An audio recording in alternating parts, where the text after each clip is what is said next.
Good evening, everybody.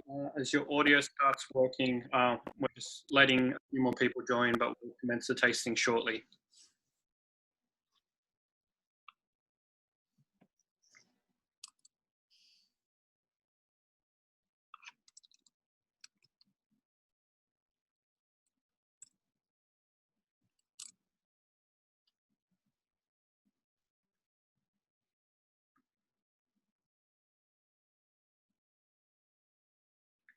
Good to see some familiar faces in the crowd, guys. It's lovely to see you all. Hope you've all been safe and keeping warm as the cool weather is starting to pop down. Hello, Sona, Ivan, who else is there? Simon, Paul, Graham.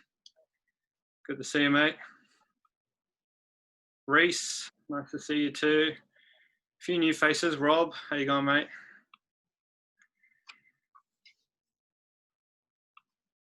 We've got a full house tonight. This thing completely sold out, which was amazing for everyone involved. But yeah, thank you for giving us your time tonight to try some new whiskey. We're the first country outside of the States to try the new stout cask. So hopefully everyone's got their kits. Sorry if there's any been delays. Australia Post, I think everyone's kind of quite familiar with the delays that have been happening. But yeah, letting a few more people join and we'll kick off in a few minutes. In terms of the format, well, first I should introduce myself. My name's Oliver Maruda. I'm one of the co-founders of the Whiskey List. So we're sort of a independent search engine, sort of connecting all the online retailers. We do a bit of education, we do a bit of reviews, and we're now getting into the virtual tasting space. So yeah, this is how we've partnered up with Westwood Whiskey. Sorry. Part of the tasting, just to make it easier for everyone, we're going to keep everyone muted.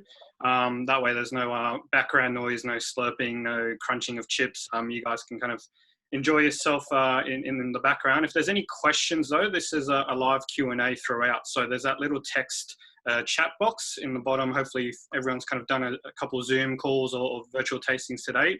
So if you have any questions throughout tonight, just put it into the text box, and throughout the presentation, myself, Miles, and Margot from Westwood as well will jump in and answer appropriately. Yeah, this is an over 18 event, but yeah, please just be mindful that we are, just a group setting. So yeah, no profanity, no naughty stuff in your background pictures. Please just keep it above board. Yeah, just we're here to all drink whiskey at the end of the day. And keep it above board. We are going to be recording this session and we're going to be uploading it to the Whiskey List app afterwards as well. So if you want to go back and visit this video later on, hear any of the tasting notes or see any of the tour that Miles is going to take us through, it will be in the app. A couple other housekeeping things. So we promised everyone who's been lucky enough to secure one of these tickets is there'll be a $20 gift card or rebate on the price of the both the stout cask and the original. So if you want to basically get a nice $20 discount after this call, I'll put it into the chat, the link as well. The code I'll share shortly, but it will yeah, it's a very simple code, and you can buy the bottle from the Whiskey List app, or you can visit the Whiskey List. It's shop.thewhiskeylist.com.au. But afterwards, we'll send out an email to everyone who bought a ticket. You'll get your code as well, and we'll put it into the chat. So that way, if you want to get a $20 discount on your stout cask, it applies to only one bottle. A few people have bought their bottle already. Just drop me an email. I'll reach out to you as well, and we'll make sure you get a credit note back for that. So yeah, everyone who's bought a tickets gets a $20. A few people, I think 4 people jumped ahead and bought the bottle straight away. So we'll make sure you guys are covered as well. I think we're quite comfortable to start. We've only got an hour of Miles' time, so let me get started. I'm just going to mute everyone. Not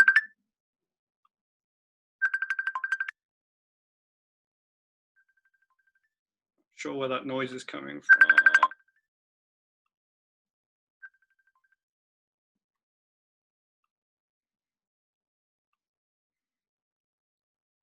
A few more people. It's always hard because yeah, we try and get everyone in 10 minutes before to join the waiting room, but yeah, I understand everyone's got kids and other responsibilities, working late. So yeah, a few more people will be joining. But let's kick off. As I said, my name's Oliver Maruda. I'm one of the co-founders of the Whiskey List. Pleasure tonight to be taking, you guys will be the first Australians to try the Westward Stout Cask. So that's this amazing red bottled label here. And hopefully, yeah, we've got your tasting kits that comes with 4 samples. You've got the new make spirit, which the Americans call White Dog. You've got the original as well, and you've got your stout cask beer from Batch Brewing, and a nice tasting glass as well, engraved with a little logo sort of in the bottom there, the W, which is I love the weight of this. This is a great glass to kind of drink whiskey out. So before we kick off, we've got a short 2-minute video about explaining what Westward is, and then we'll hand over to Miles to kind of chat through the tasting. So let me just play the video. If everyone can just give me a quick thumbs up that they can hear the sound, then make sure, and then we'll watch the video. Every great whiskey from every place in the world has a piece of that culture in it. It is part of the product, it is part of the team who makes it, it is part of the story of that whiskey. And in the case of Westward American Single Malt, that place is Oregon.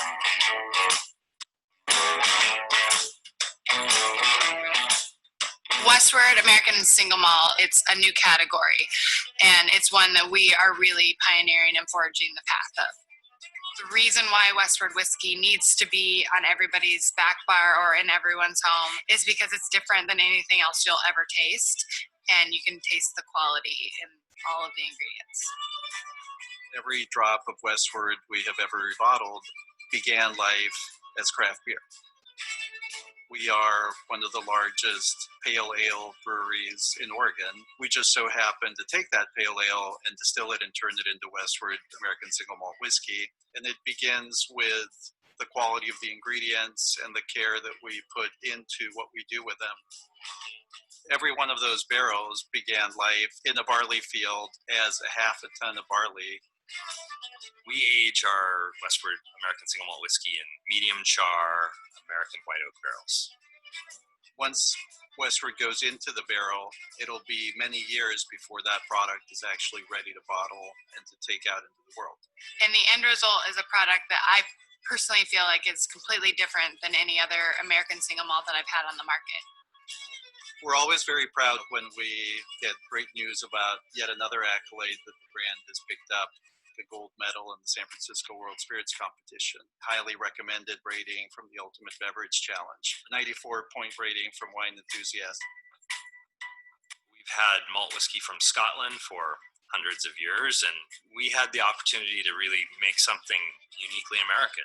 Right here in Oregon, in one of the world's great brewing cultures, Westward American Single Malt whiskey is an expression of that beer culture that is recognized around the world.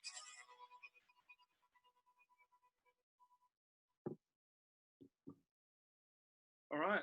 Hopefully everyone got the audio of that. It's a wonderful little video, the introduction to the to Westward Distillery. So I'm just letting a few more people in. Let me stop sharing. All right. Thank you everyone for joining. Here we go. One more person. Letting Fiona in. Fiona's a huge fan, Miles. I think you've actually met her before as well. So welcome to Fiona. But thank you, Miles. Miles Monroe is the head distiller and master blender, I believe, at Westward Distillery in Oregon, Portland. So yeah, welcome to Miles. I'll hand over to you and you can take us through these delicious whiskeys. Thanks, Oliver. Thanks to the Whiskey List for putting this together. And welcome everyone to this tasting and the introduction for Oregon Stout Cask Finish. Bringing it to Australia, our first launch outside of the US. So yeah, thanks everyone for being here. I think this is going to be a fun time. It's actually 2 in the morning. I guess it's Wednesday now here, to try to make this a decent time for everyone else to sit and have some whiskey with me, which let's just go ahead and start doing that first. Let's actually start tasting during the tasting. So if you can grab some of your Westward American Single Malt, the black label, pour yourself a sample if you haven't already into your glass and nose it and have a sip. And yeah, let's start drinking whiskey and having some fun here.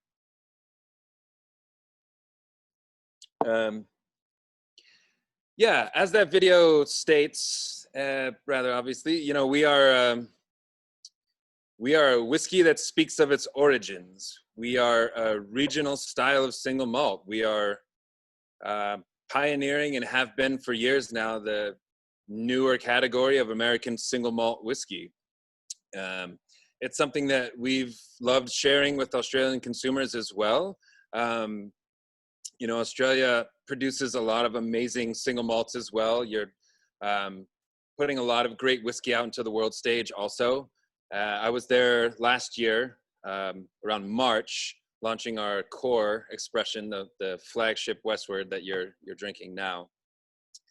And had every intention of being there to launch the stout this time around, but alas, things did not cooperate for everybody. So we're doing it the best we can here this way. And so again, thanks everyone for Zooming, for tuning in and making this happen this way. It's really, really cool.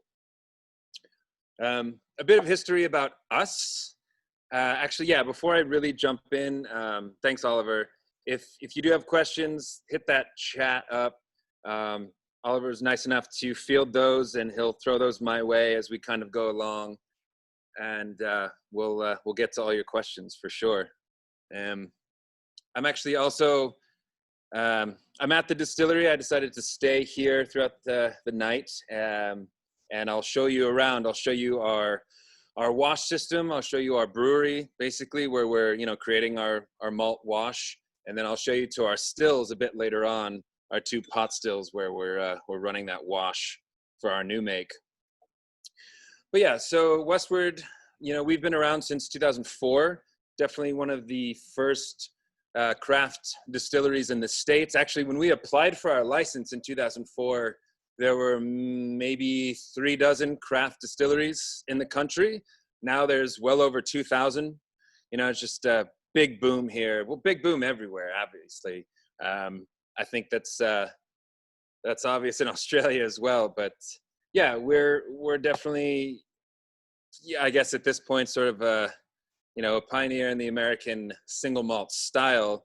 And what that means to us, as far as creating and helping to pioneer a new style of whiskey, what actually helps define that for us is not only our process and, you know, the particular ingredients that we decide to use and the type of barrels that we use, but also, you know, it's our provenance, it's our regionality. We want Westward to speak of where it's from. You know, we think that malt whiskey is the most flavorful and complex whiskey that can be made out there, and that it's certainly one that absorbs a lot of its environment, and it should. You know, that's really the idea.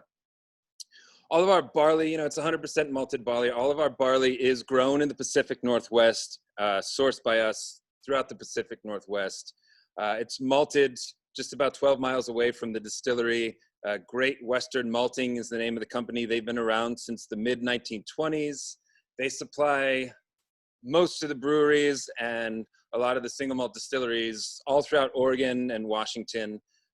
They make amazing malts. That's where we get the majority of our malts. It's all 2-row malted barley. It's a spring barley, and it's what brewers refer to as base malt. So it's actually a fairly expensive raw material for us to use. It's kilned just a little higher than your standard malt would be for distillation and for brewing as your base malt, but we think it adds just much more flavor. It gives a lot more of a complexity to it itself. The toasted and the nutty notes that you get from that whiskey are coming from that higher modification on the barley. So yeah, that's trucked to us. And once we get the barley, you know, we say it's grain to glass. It's whiskey that we make from start to finish, from scratch. We're milling it here. We're mashing it in with our water on our brew system. We're fermenting here on site. We're double pot distilling here on site. We're filling our barrels and we're aging all right here. So it's pretty much in control, our process from start to finish. let's actually now get to your new make, or yes, what us Americans call white dog or hooch. This is our spirit that has yet to see any time on wood. I love bringing this to tastings or shipping it to people who are joining me for tastings. This isn't something that we sell. This isn't a product that we have on the market. We do bottle some of it and hand label it really just for tastings for this type of situation. I feel like it's a good beginning of the story because, again, our raw materials and our fermentation process are so important and such like large aspects of the characteristics of the whiskey itself. It's not too often that you, I think, come across a new make or a white dog that's as pleasant as this one is. It's really bright. It's got a lot going on. It's very full, rich, robust, and but also, you know, easy drinking. I mean, it's got some edges to it. Of course, it hasn't spent its time interacting with wood and oxidizing, but yeah, it's just got a ton of great flavor, and a lot of that comes from the fermentation. Fermentation to us is very important. I'd say we put as much emphasis on our fermentation as a brewer would in the brewery. And that's essentially what we're making. You know, as the video stated, we are essentially making an unhopped craft beer. You know, we think great beer makes great single malt. And that's our philosophy. That also comes from, I guess, really our heritage, you know, as producers. I'm an ex-brewer. I studied brewing. I studied the science and engineering of brewing actually to become a single malt maker. Our founder is an ex-brewer. All of my distilling staff, our director of operations, we all come from the brewing world. And, you know, that really highlights a lot of what our philosophy is in producing Westward. Miles, we've got a few ones jumping in. First one's from Luke McCallum, but I believe he's got a distiller in the room with him, Crafty. Hey, Crafty. They're asking the ABV of the new make. What we bottled is 45% 90 proof for people's palates, but I believe you do a slightly higher proof when you barrel it. Oh yeah, yeah. So we put it into the bottle at 90 just so it doesn't wreck everyone's palate for a tasting. If we were to put it into the bottle still strength, it'd be 145 proof, or yeah, 72.5%. Is what our still strength averages out to when we're done with our second run. So yeah, we use our water to proof that down. So you know, we just don't blow everybody's palates out at the beginning of the tasting and take all your taste buds off your tongue. But and just to clarify, American distillers prefer to use proofing. In Australia, we use ABV, but it's you take your proof number and divide it by 2, and that's how you come up with the ABV, basically. Yes, exactly. So yeah, the white dog, I think, represents in a very delicious way, in a very flavorful, characterful way, our fermentation methods and our whole approach. We like to say that we take this very minimalist approach to our distillation methods. That is, we want the raw materials and the fermentation aspect to really come through in the final product. We're very careful with our grain selection. Like I said, we have it highly modified, so it's a very special grain just when it already gets here into the distillery. And then we're fermenting much like a beer. We're actually using a beer yeast. It's an ale yeast. It's a pale ale yeast, to be more specific. What us brewers here in the States call the Chico yeast, which is Northern California, which is where Sierra Nevada brewing is. And that's also what we call the Sierra Nevada Pale Ale yeast strain. We chose this yeast strain deliberately because, again, wanting to pioneer and define a new category of whiskey, we thought, well, you know, in what ways do we want to differentiate ourselves in our processes in creating this new style of whiskey? And, you know, we're kind of following this heritage of craft makers in the States. Like, you have a very similar one in Australia where, you know, here throughout the 70s, we had this big wine boom, you know, late 60s, all throughout the 70s, where, you know, we were producing a lot of wine that all of a sudden was being recognized the world over. And that craft winemaking then led to craft brewing. You know, it kind of opened people's minds to pursuing new flavors and new techniques and new styles, you know, in other ways. And so we had this craft beer boom throughout the 80s into the 90s. And now we have craft distilling following in suit. And that's no surprise here, especially in Portland. We've got basically a brewing mecca here. We have well over 80 breweries just in the city itself, quite a few of which do actually go back to the early 80s, in the very, very beginnings of craft brewing in the States. So there's a great heritage here for sure. And so in wanting to, you know, define more concretely what American single malt could be, to us that meant choosing an ale yeast. All of us being ex-brewers, all of us, you know, rooted in brewing, we choose what is just ubiquitous here in the craft brewing world in the States is known as the Chico yeast. It's so ubiquitous that, you know, yeast labs refer to it as 001. It is the craft brewing yeast strain, and for good reason. You can taste that in the new make. You know, there's big floral and fruit notes, these really great honey notes. It really brings great character out from the grain as well, and that's all deliberate, and that's something that we do very carefully. Our fermentation is very slow. For a whiskey, it's about 5 days. It's at a low temperature, 75, 76 degrees Fahrenheit. I think that's about 23, 24 degrees Celsius, which is, rather cool for a whiskey fermentation. And why we do that is, you know, we're producing a lot of these wonderful flavors, these great characters that you taste in that new make, but we don't want the fermentation to be too fast and certainly not too hot, because we actually then start to create a lot of off flavors. And again, our minimalist approach to distilling, you know, in that we're pot distilling, we don't really want to remove too much from that wash to begin with. We want all of that to carry through. And what you're tasting in your glass in that new make is just pure fermentation right there. It's delicious, and people are sending their comments through. A lot of fruity notes. Someone mentioned honey as well. There was a couple questions, Miles. One of them was fermentation time. You just said 5 days. Yes. The Josh actually asks, is the Chico yeast where you get that fruity aspect from? 100%. Yeah, absolutely.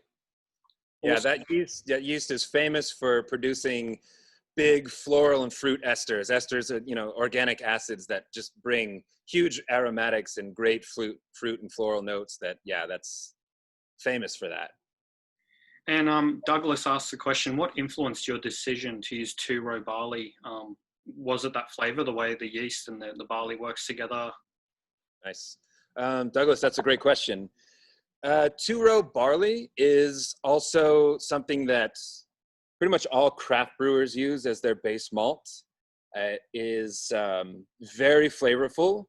It's also something that you get a pretty good yield from. When you talk about 2-row versus 6-row, you're actually getting better yield per weight with the 2-row barley. That is to say, when we talk about yield in brewing and distilling, we're talking about alcohol production from our raw material. And so 2-row is more expensive. It's a little more difficult to grow. But for brewers and for some craft distillers such as ourselves, we feel like it creates such a better flavor profile that that's what we prefer. And so again, you know, wanting to continue to define American whiskey in our own way and being attached to brewing is kind of a natural way to go. I might take the chance to put up the PDF as well. Oh, sure. Yeah. Yes, let's. You can walk us through some of the pictures going. I'll start at the beginning. There you go. So this is actually a mountain range just east of Portland, not very far at all. So we're in the Willamette Valley, which is where Portland's at the very bottom, right in the middle of the valley. We've got mountain ranges on both the east and the west side of us. To the west are the Coastal Range mountains that just on the other side is the Pacific Ocean. And to our east are the Cascade Ranges.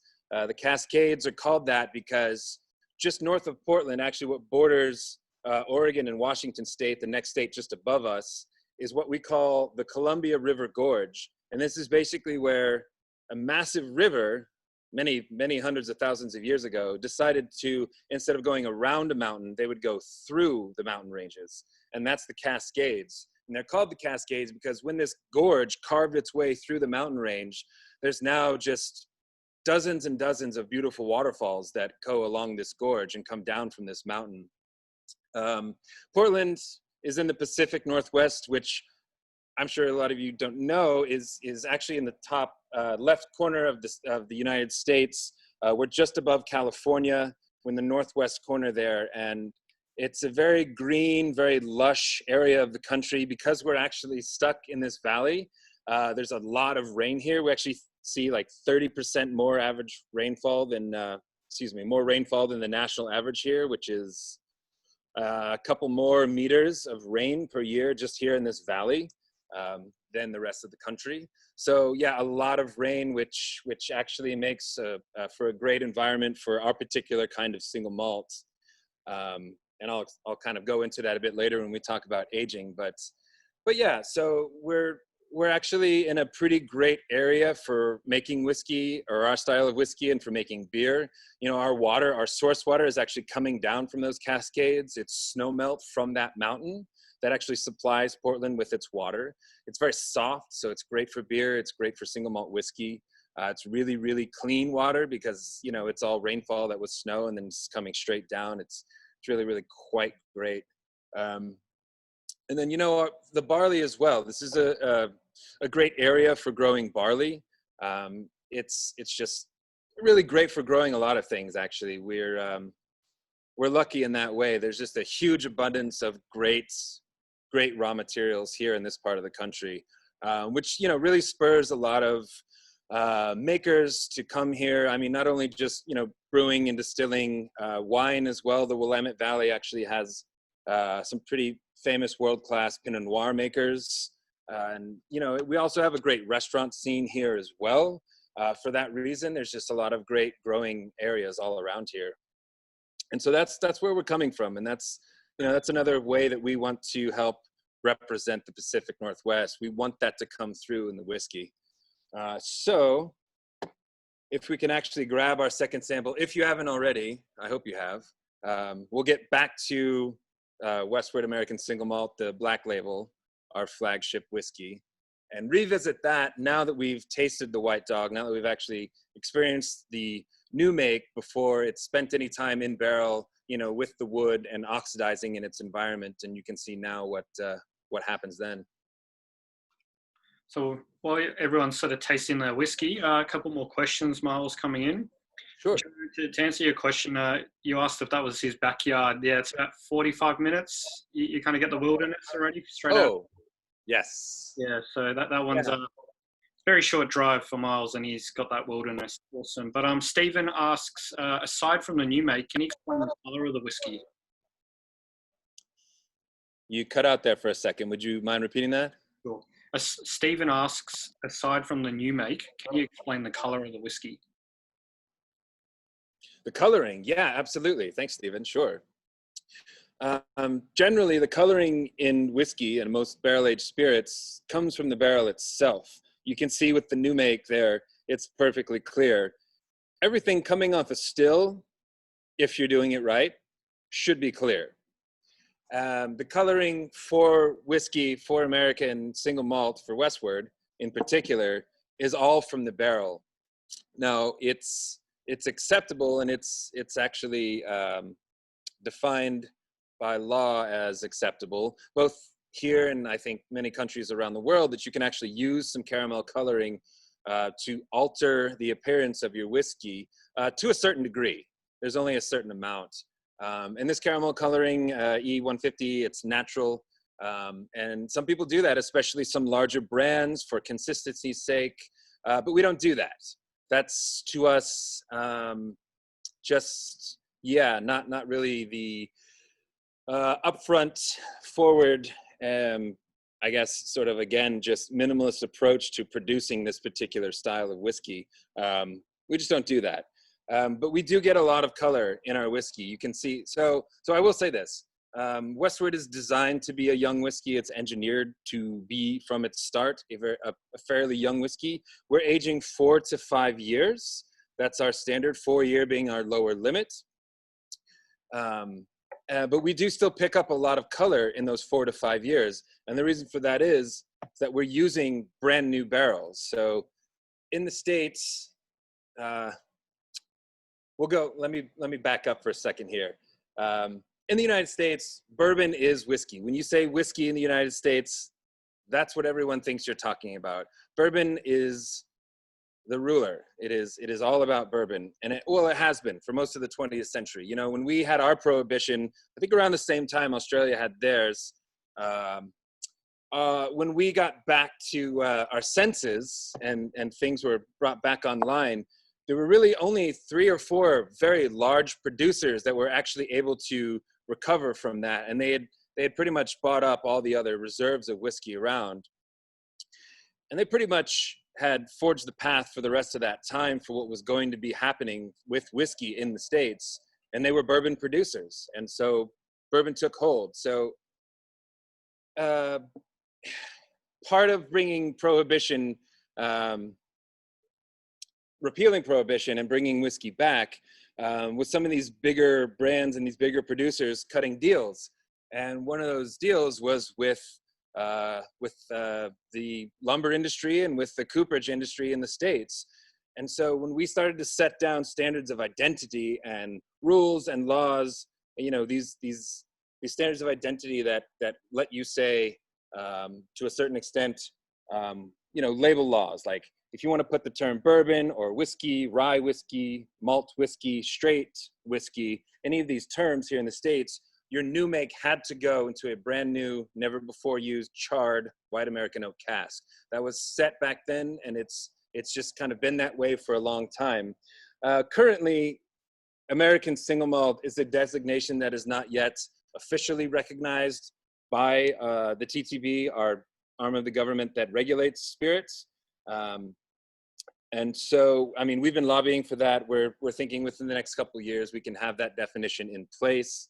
And part of the reason we want that definition for single malt, for American single malt here, is that we want people to be able to, we want distillers to have the option of putting their new make into used barrels if they wanted to.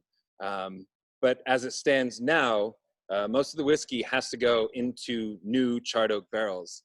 And so, you know, for us, that made sense in that, you know, wanting to continue to pioneer this idea of American single malt, of this new style of single malt. We thought, well, you know, this is going to be whiskey, this is going to be single malt that exemplifies, you know, the American palate. So we talk about that pale ale yeast strain that brings these big fruit and floral notes. But also, you know, our whiskey here in the States, it all comes from new barrel. And so we're used to a bit more of the vanilla, a bit more of the baking spice, a bit more of that char and roastiness in our whiskey because we're using new barrels. And so Westward has always been filled into new barrels. We use standard sized, what's called bourbon barrels here, of course, or 53-gallon or 200-liter barrels. We've always used full-size barrels. We just felt that that for us yielded the best kind of whiskey. And so this color that you're seeing here is all directly related to that barrel. We refer to our barrels as medium char. So, you know, when you char a barrel as opposed to toasting a barrel like you would with a wine barrel, charring is actually lighting that barrel on fire and letting it burn. And that's what coopers do for us. And so charring, what we have in the States here are 4 different levels of char. We have 1 through 4. Unless you're Buffalo Trace, they go up to 7. I don't know why, but so basically 1 through 4. So these levels 1, 2, 3, 4 are based on the time that the wood itself is actually allowed to burn. Char level 1 is 15 seconds. Char 2 is 30. Char 3 is 35 seconds. And then char 4 is a full 55 seconds, almost a minute of letting that wood actually catch on fire. And so actually burning quite a bit of those staves and going pretty far into that wood. Now, the benefit of that burn is that you actually start to break down the hemicellulose, which is the actual structure of oak itself. And when you start to break that down, you release all these great wood sugars, all these great vanilla notes, cinnamon notes. All these are actually released as natural components from the wood as you char the barrel. But why we choose to use medium char is that if you char too much, or if you char enough into a barrel, you just have that much more charcoal that's actually acting as a filter inside that barrel. And again, our approach to wanting to, minimally create this whiskey and to actually not take away too much from it, to produce flavors every step of the way and not actually take away or mask any of that. We feel like a too heavy of a char would actually take away too much of the character. So we use mostly 2 chars, some 3s. That's yeah, really interesting facts about your charring. We've got more questions coming in, but I feel like now's a really good time. While you can, I'll ask them. But if you don't mind giving us a short tour of maybe the stills and the distillery, and then yeah, we can chat while you're walking. Yeah, of course. So the very first one was asked quite early on in the tasting, but I feel like it's a good time to ask it now. Is no age statements on these whiskey. Do you have a typical age range that you mature these whiskeys for? Yes, we do. No age statement. We are, as I said before, designing Westward to be on the younger side. We like its brightness. We like its robust, full flavor. And there's a certain aspect of that we feel like if aged too long will actually sort of dissipate. That isn't to say that, older or younger whiskey is better or worse. We're aging to taste. It's maturity rather than age. I think, as you could probably say for most humans, we all just develop at a different pace, right? And so, so when I'm tasting through whiskey, if a barrel's ready, I'm not bound to having to wait until it's a certain age. If it's ready, then we're going to put it into a blend. Having said that, our minimum aging time is 4 years. That's where we actually really like to see the whiskey come to maturity. So, I do have some whiskey that's I made, about 7 years ago that we still have in barrel, just to see, what will happen with that whiskey. I'm very curious. I'd love to release a 10-year Westward if it's good. If it's not, then we won't. But for now, yeah, we really, really like Westward at about 4 to 5 years. That's the magic zone for us. I've actually just walked into our brewery. Let me see if I can get that there. I think I did. So this is a 30-barrel brewing system. This was built for us custom in this space by an Oregon metal fabricator. They actually build a lot of breweries all around the state. So this brews 30 barrels. Barrels is a brewing term. It's a volume. 30 barrels, 1 barrel is equal to 31 gallons. And so this can brew 30 barrels at a time for us. And we'll brew on this 3 times a day, 5 days a week to fill up these giant fermenters behind me here. Get a shot of this. Couple more questions. Why did you choose that style of charring? I think you mentioned level 3 and level 4. Yeah, sorry, what's the question? Why did you go with that level of charring as opposed to some of the earlier ones? Well, so yeah, we like a level 2 char because, again, it's not been burnt too long, and so we don't have as much of the filtration effect from the charcoal. We feel that, especially when you're working with new wood, again, we're bound to using new barrels. That's something that we now accept as part of the flavor profile of Westward. That was intentional. But a heavily charred barrel, especially if it's a new barrel, one that hasn't been filled before, is very aggressive. It's going to take over. And, if you're putting something that is a bit more delicate, like a barley whiskey, a single malt, rather than something like a corn whiskey, which is very spicy, it's very punchy, it's very angular. It actually wants to be tamed quite a bit, whereas, malt whiskey is much more subtle. A heavy char like a 3 or a 4 especially will just dominate that whiskey. And for us, it will just take over that spirit too much, and we won't have the same complexities that we would with a lower char barrel. So that's basically why we chose for our medium char. No, that's great to hear. And as you're walking, I think, towards the stills, we got a question from Matthew saying, why did you use stainless steels and copper gooseneck instead of all copper? Oh, great question. Yeah, well, so here we have that still. So, you know, coming from the brewing side where I just was, you know, we're filling one of those fermenters. It's a 3,000 gallon or about 11,000 liter vessel that we ferment out. We have our 8.5% beer wash when we're done, full of those delicious flavors. One of those vessels contents will fit directly into this still here. We had this still built for us custom in this space. This is our 11,000 liter pot still. This is for our low wines or our beer stripping, our first run. So yeah, as you can see, it is a stainless steel pot and then copper column, lye pipe, and condenser. For us, you know, stainless steel pot was an easy choice because, well, for a few reasons. You know, the reason that copper is so great, especially for single malt whiskey, is that contact with the copper as the spirit vapor travels through the copper, it actually has a chemical reaction. It removes a lot of sulfur compounds and cleans up that spirit. So for us, it didn't make sense to have a copper pot because that's all liquid. There's no vapor interaction there. Also for us, you know, stainless steel cleans a lot better than copper does. It's much more substantial. It actually ages better. It won't be needed to be replaced as much as copper. And so, yeah, we decided stainless steel there for the pot. That's actually heated by internal steam coils.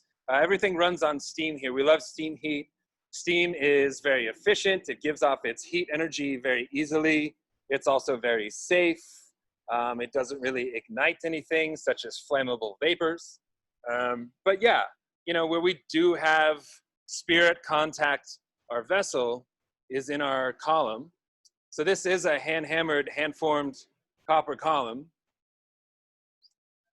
which you will notice that given the massive size of this pot is actually a very squat column. It's actually pretty short. I would say a typical still design for, you know, a malt pot distillation, giving the size of that pot, again, 11,000 liter capacity.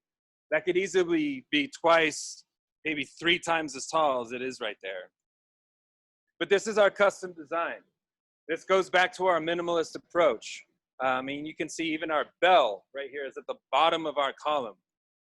All of this is to actually not refine our spirit too much. What we as distillers refer to as reflux. Reflux is, you know, during heat distillation, you're boiling this vapor of alcohol and, you know, flavor compounds out of your liquid. And as it travels up that column, the higher it gets, the cooler it is. And so that vapor will condense back to liquid and actually drop back down into your distillation, essentially a mini distillation, or what we call reflux. And that's just refinement. That is refinement of the spirit itself. But, you know, for us, we don't want to refine it too much. If you refine something too much through distillation, it becomes more and more neutral each time. You're removing both good and bad flavor. I mean, I like the analogy of saying, you know, something like a vodka wash, whatever it's made from, potato, you know, or whatever, is actually going to taste like something. That wash has flavor to it, but it's distilled so much that it's neutral and that it no longer has any flavor. So this very squat column, it really discourages any kind of refinement. All of those characteristics in that whiskey are going to come over right through there. You can even see here on our lye pipe, it's actually angled down towards the condenser. Most often you'll see those lye pipes are actually out at a 90 or even angled up, encouraging a lot more copper contact, a lot more reflux, a lot more refinement. But we've just taken so much care with our grain and with our fermentation and with the time and creating these wonderful flavors. We don't want to strip any of that out. So all of this is coming over as we do this. Miles, a couple Yes. of questions. Where are the stills made? And the second question is, does the boil ball do an impact in relation to the squat still? Yes. I did skip over, yeah. So this still was made by Vendome Copper and Brass Works in Louisville, Kentucky, which is Bourbon Central. It's Vendome is a pretty famous still maker here in the States. They're a family-owned, family-run still maker.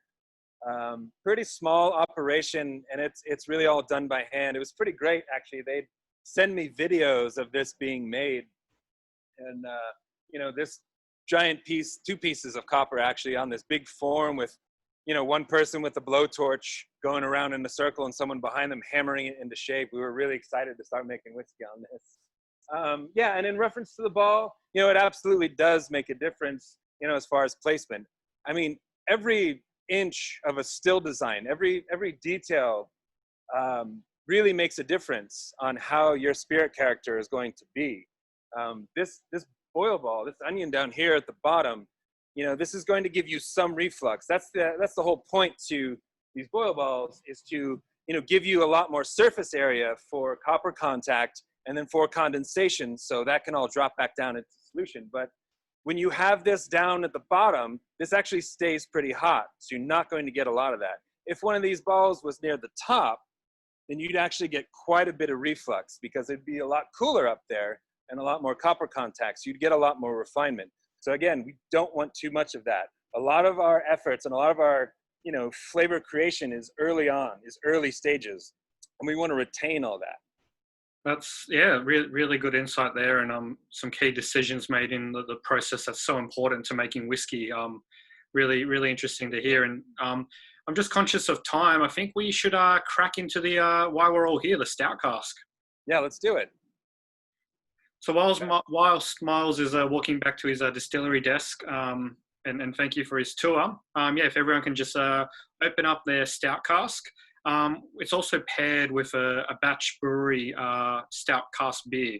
So for those who don't know, Batch Brewery is they've been around for over 10 years now. They're one of the first sort of craft breweries in Australia. They're based in Marrickville, New South Wales, in sort of inner west of Sydney. So when Miles was down under last year visiting Sydney and Melbourne for his launching the original Westward single malt, he actually stopped by and tried some of the stout casks from Batch Brewery. So when we asked him, you know, what beer can we match and pair with the Oregon stout cask, he's like, Batch Brewery. So that's why everyone's kind of drinking it tonight. So yeah, if we can crack into the stout cask. Thanks, Oliver. Yeah, that was my immediate suggestion, definitely. So yeah, we did. We got a little carried away with the barrels and the stills, but we'll jump back into why we're all here. So this is Oregon Stout Cask finish. This came about naturally for us. You know, we're all, again, brewers. We have this great brewing heritage, and we're in a city full of brewers, and brewers love whiskey barrels.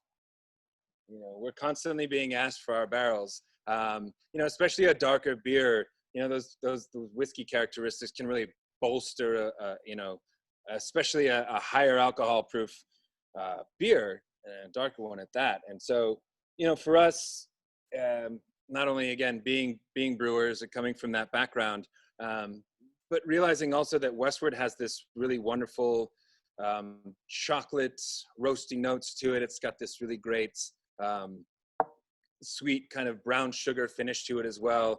Something that I thought would flavor match 100% with the stout whiskey. And so actually a brewery that I used to work for, Migration here in town, they make this pretty amazing Belgian chocolate imperial stout every holiday season. And so I sent one of my barrels to them for aging that had just held whiskey in it before for, yeah, about 4 years. They aged their stout in it, but yeah, when we got it back about 6 months later, we put a 4-year Westward in that and aged it for an additional year. And this is what we got. Something that, you know, again, you know, knowing, you know, the flavor match would be wonderful, but not really anticipating the complexity that comes along with this as well. Such big floral notes. It's really just smoothed out. It does have an additional year of aging on it, but honestly, I attribute the smoothness of the mouthfeel to not rinsing the barrels when we get them back from the breweries. They'll dump their beer, they'll rack their beer out, send them straight to us, and I don't rinse them at all. There's still a bit of beer, there's still a bit of trub, a bit of that yeast that's left from that active fermentation going on in that barrel. And we put the whiskey directly in that, and I think that really helps it a lot in the mouthfeel. Whilst everyone's trying it, yeah, just to clarify, so they make some Westwood, they age it in the barrel, you empty it, you then send the barrel to some breweries, they fill it with stout cask for how long? How long do we finish? No, how long do the breweries keep the stout in your barrel? And then when do you take it back, and how long do you then mature it for that? Sure, of course. Well, so that varies. That depends on the producer. Some brewers, really only prefer to age 6 to 8 months. There's a brewery here, Breakside Brewing, great brewery. They like to age stuff 18 to 24 months in their barrels. And so that depends, and of course, when you're getting to that 18 to 24 month mark, you do have to wonder about how stable that beer is and what's going to happen to it. But, that's something that they tackle, not me. But, and that's usually why you see a bigger beer, a higher ABV beer going into barrel aging, because, with that much more alcohol in that beer, it's just that much more stable and will stave off infection, as it were. So couple more questions. Graham asks, so you're not worried about bacterial infection, I think, from the contaminant, like from the stout? We're not, because we're filling those barrels as soon as we get them back. So it's not as if we're letting these barrels sit with, beer, with residual beer in them for too long to where they might grow something else. Not at all. We're filling them immediately. And once you put 125 proof whiskey into a barrel, nothing's going to live. It's completely sterile. It's gonna just be as stable as it possibly can. So yeah, no worries there. Absolutely. And the other one from Luke, or I think this is Crafty's words, him being a distiller, is so Westwood first fill whiskey casks, then used for stout, then back again used for whiskey. How does that fit with the US whiskey laws and rules? Great question. So those rules that state, new make must be put into new barrels, they say that it must be put into new barrels for at least 2 years. So after 2 years, you could actually, anyone making whiskey in the States could actually remove all that spirit from their new barrels and put them into used barrels. But again, for so long, just having these very, very big producers making whiskey here, it just isn't cost effective for them after 2 years to remove hundreds of thousands of gallons of whiskey and put them into used barrels. And so most everyone after 2 years keeps their whiskey in that new barrel. And that's why most of our barrels actually end up in Scotland or other parts of the world, because once we're done with them, that's it. No one's really reusing their barrels, which is kind of a shame. And again, something that we're hoping to change going forward to just help, foster a more experimental environment, but and also save the environment. But so after 2 years, you're able to transfer your whiskey, your spirit, out of that new barrel into another barrel if you'd like. It's just that most people don't. So when we transfer a 3.5, 4-year-old Westward into that stout barrel, into that used barrel, then we're still following the rules there. And no, that's great to hear. If there's any other questions, I'm just conscious of time. We've got a few more minutes left of it's like Miles said, it's approaching 4 a.m. for him. So I imagine he's ready to, call it a night soon, but send them through. All the questions that come in, I think Fiona and both Justin picked up on the black coffee, sugar notes, in the stout. Justin actually said, who needs black coffee and brown sugar for breakfast when you can have a Westwood Oregon stout? So I totally agree, mate. It's what we call a breakfast whiskey. Yeah, and Fiona called out it feels very geographic indicator in terms of your flavor notes there. It doesn't, I think Fiona's going down if you tried a lot of other American bourbons, ryes, etc., this is unique to, what you guys are doing in your area. No one else, there's no other flavor like this in the States, and I think that's highly commendable that you guys have set out your ethos where you're going with it.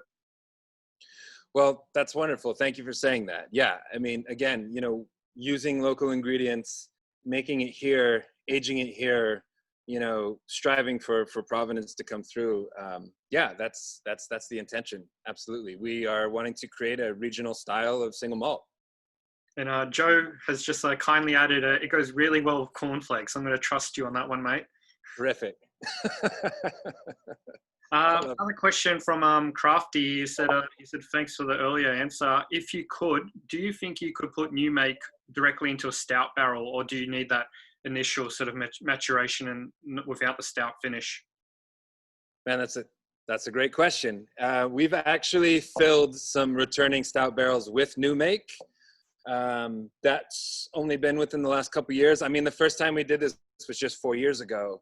So yeah, we've only just begun to experiment with this style. But yeah, we do have a couple barrels that we got back from breweries that had held stout that we put some of Westward's new make in. So as the law stands now, we couldn't call that American single malt whiskey. But we're hoping that by the time it's ready, we will. Otherwise, we'll just call it something else. But yeah, for now, it's an experiment that we have tried. Yeah, we've tried a lot of different things. And I mean, hopefully everyone, you know, you're enjoying this with your milk stout there as well. I think they've got to be just an excellent combination there. Yeah, you know, we experiment with a lot of different things, not only with just finishes. I mean, I think someone earlier mentioned the Pinot finish. You know, I actually did a unique special one-off blend for the Whiskey Club Australia last year. That was a Pinot finish that we did. But yeah, you know, we actually invite brewers over here to our distillery. Like I showed you, we have a brewery on site that we make our wash. And so we'll actually get together with some brewer friends and we'll recreate one of their beers, whether it's a stout, a porter, we've done a red ale, we've done a variety of different beers, and we'll recreate that beer on our system. We'll ferment it out with their yeast strain and then double pot distill it and turn it into whiskey. I think our oldest one hit 4 years last November, and we're still kind of aging that out. So, you know, yeah, we're doing quite a bit with experimentation for sure. I love the fact you guys are so focused on the earlier side. A lot of distilleries all around the world focus on the cast finish. You guys are doing some experimentation, but it's, like you said, brewers first, minimal distilling, and then, you know, then the barrel can really enhance the flavor. But what you guys make at the beginning of the process is kind of the style, the signature style. Exactly, you nailed it. That's always going to be the star of the show, for sure. Last couple questions. Matthew asked about tasting notes. When we send you the link to buy the bottles, on that page is all the tasting notes for both the whiskies, mate. So you can have a look at that.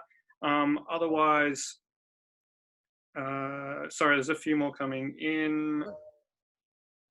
Joe actually asked, would you be ever interested in using Australian barley? We might have an excess very soon. I think we were chatting before this call, a local distillery here that you're quite good friends with, Archie Rose, and even Crafty, who's on the call. They both use Voyager Choc Malt. Oh, fantastic.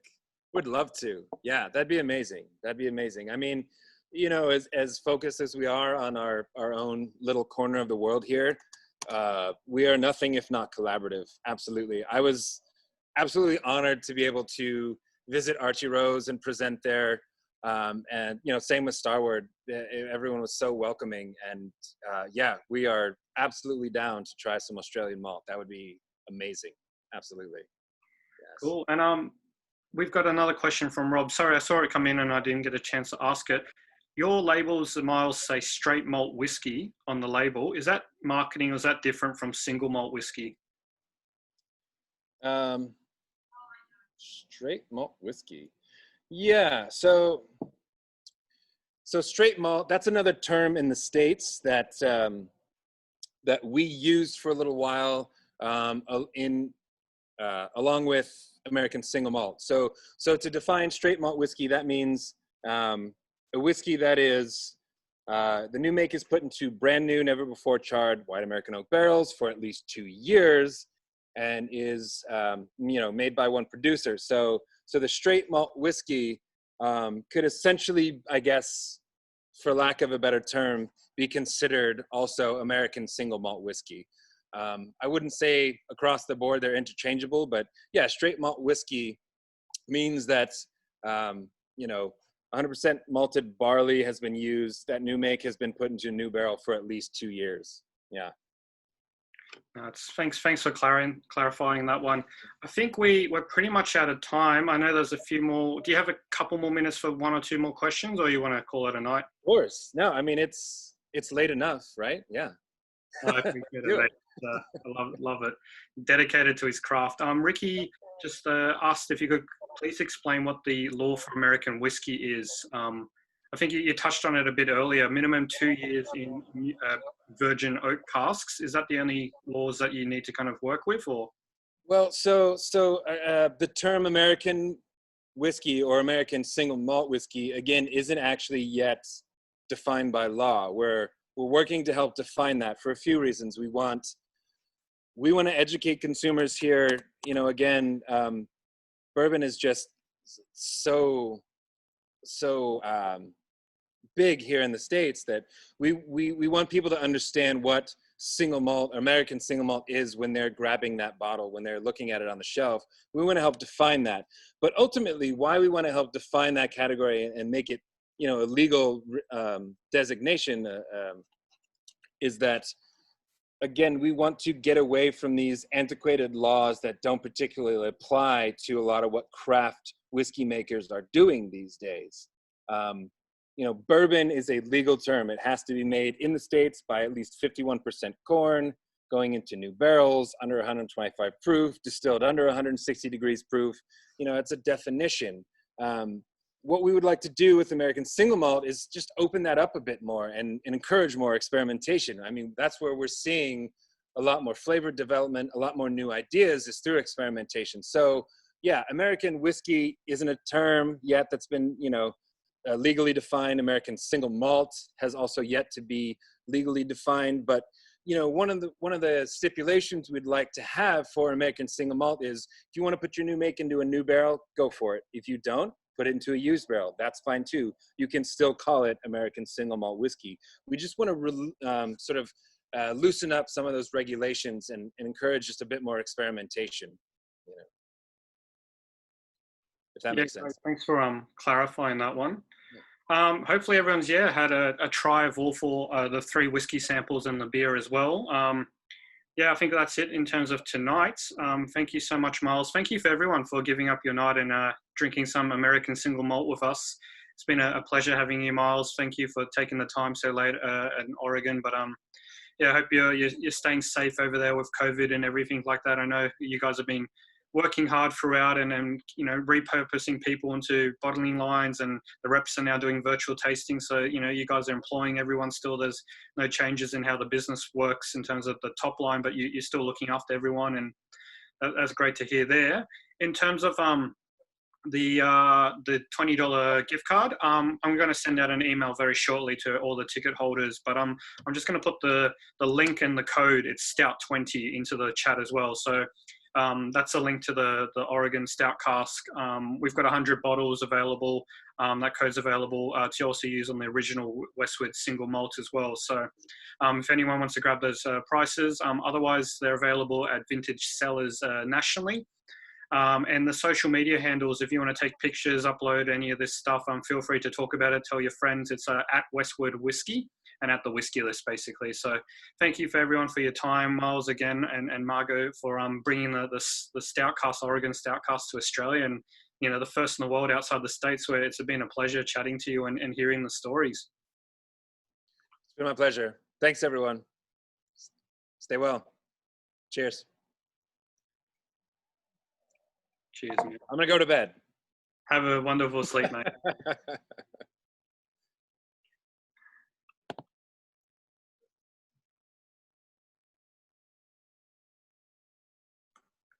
Margot, do you want to just stay on the line?